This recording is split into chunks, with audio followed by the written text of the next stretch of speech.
So yan, buksan na natin yung power supply natin. Yan. Yan, kumana na yung ating Allen timer. Tapos yung ating coin slot, nakapatay siya mga karisarte. Oh. Nakapatay siya. Yan. Yung coin slot. Nakapatay yung coin slot mga karisarte. Ayan. Ayaw. Ayaw mga karisarte. Kasi nakapatay yung coin slot. So pag didikitin na natin tong wire na to, tapos pag nasa box na to mga karisarte, lalagyan natin to ng push button. Pag didikitin natin, yun, nabuhay na yung off relay switch. So buhay na rin yung coin slot natin. Pwede na rin tayo maghulog. Hulog tayo ng piso. Piso muna mga karisarte. Ayan. May oras na yung ating timer. Mayroon tayo dito mga diskarte na breadboard at may mga electronic parts tayo dito. Meron tayong kunin ko lang yung tweezer natin mga diskarte.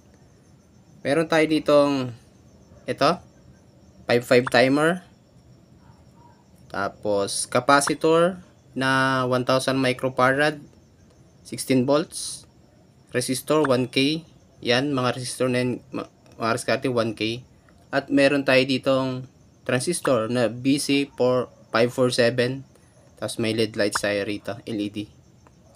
Ito mga kadiskarte, ang tawag dito sa circuit na to ay off relay switch.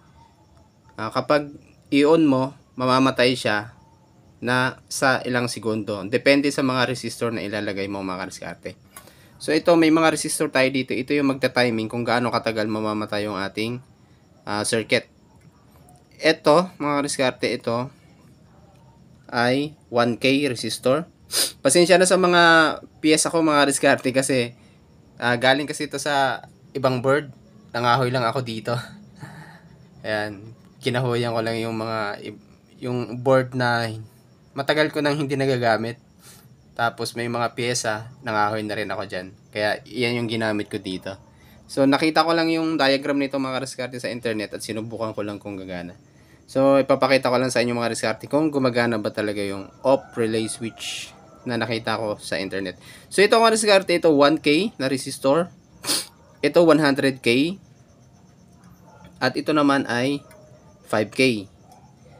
Ang timer nito mga diskarte, every 1K is 1 seconds. So itong kung 1K na resistor ang ilalagay natin mga kadiskarte, ibig sabihin 1 seconds mamamatay agad yung circuit natin. Ito naman is 5K, within 5 seconds mamamatay yung ating circuit. So ito yung 100K, 100 seconds bago mamatay yung ating circuit. So ayun mga kadiskarte, susubukan nating buhay na yung ating ito. Subukan natin tong 1K resistor mga diskarte kung ilang segundo siya. Ito 1K, no? Hindi, na-blur lang kasi. So ilalagay na natin sa circuit.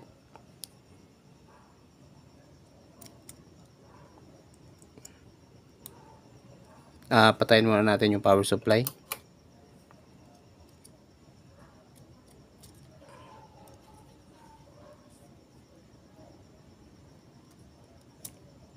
So ayan, nalagay na natin sa circuit. Dapat may ako dito mga diskarte, switch. Kaya lang wala akong switch eh. Kaya pagdidikitin na lang natin yung wire. So mga diskarte, titinan nyo yung LED. Iilaw siya. Buhay natin power supply na 12 volts. Tingnan yung LED mga diskarte. Tapos 1K yung nilagay natin na resistor. Ito yung switch dapat mga diskarte. Pagdikitin na lang natin ng wire. Tingnan nyo yung LED mga diskarte. Yun. Umilaw siya ng 1 seconds mga kadiskarte, di ba? Kita nyo ba ang wire? Ito, na ano dito nung yan. So isa pa mga kadiskarte, ano? Isa pa. So 1 second siya mga kadiskarte. Ngayon ilalagay natin yung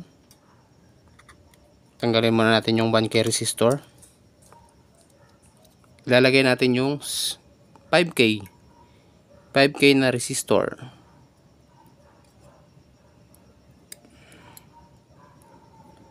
Lagay natin sa breadboard.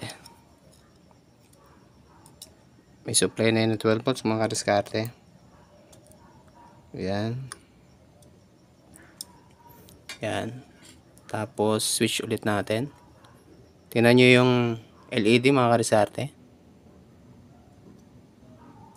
1, 2, 3, 4, 5, 6. Yan. Mga 5 seconds yan mga kadiskarte. Isa pa. 1001, 1002, 1003, 1004, 1005. Yun. 5 seconds. Yan.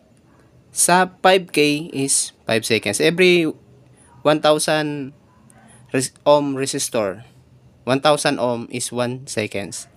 Ngayon, palitan natin to ng 100K mga kadiskarte.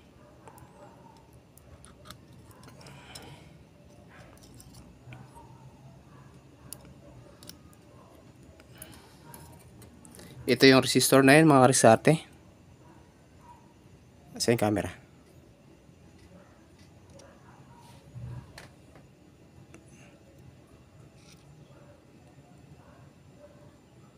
$100K. Pakita ko na lang sa screen.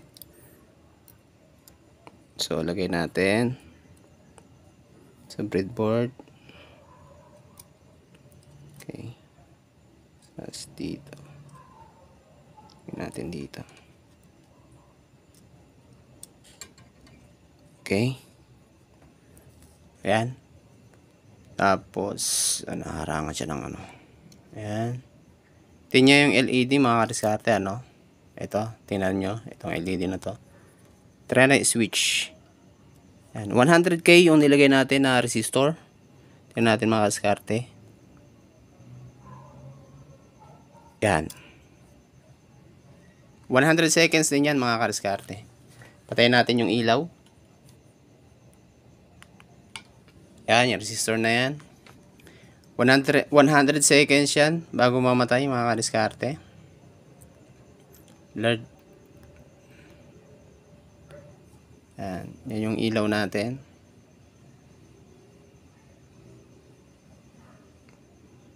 Ibig sabihin mga kadiskarte, pag maghuhulog sila ng barya sa ating mga PisoNet timer, pipindutin nila yung switch, mabubuhay yung coin slot.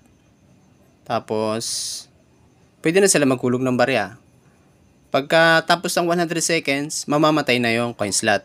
Pero yung timer natin mga kadiskarte, syempre dapat hindi mamatay. Yung coin slot lang, yung tinatawag nating naka-power cut. Para yung ating coin slot ng ating mga PisoNet timer ay hindi laging naka-on, no? Mabubukas na siya kapag maghuhulog tayo ng barya. Para mas-save natin yung buhay ng ating mga coin slot. May mga kadiskarte. Yun yung circuit na gagawin natin mga kadiskarte. So 100 seconds yan, hindi na natin nabilang, no? Pero mamamatay siya mga kadiskarte within 100 seconds. Yung 100 seconds, kulang-kulang ano siya mga kadiskarte, 2 minutes. Ano siya, 120, 60, 40, 1 minute and 40 seconds siya. So, 1 minuto at 4 seconds, 40 segundo, 1 minuto at 40 segundo, buhay yung coin slot. Pagkatapos nun, mamamatay na yung coin slot. Yan, di pa siya namatay, no? Tuloy-tuloy lang mga diskarte. Hindi tayo yun, tayo na siya. So, yun lang mga diskarte. At salamat sa panonood. Ilalagay natin to sa dito, PCB board. Tapos lalagyan natin siya ng relay. Tapos ilalagay natin sa PisoNet timer ng ating mga PisoNet. So, yun lang mga diskarte. Salamat.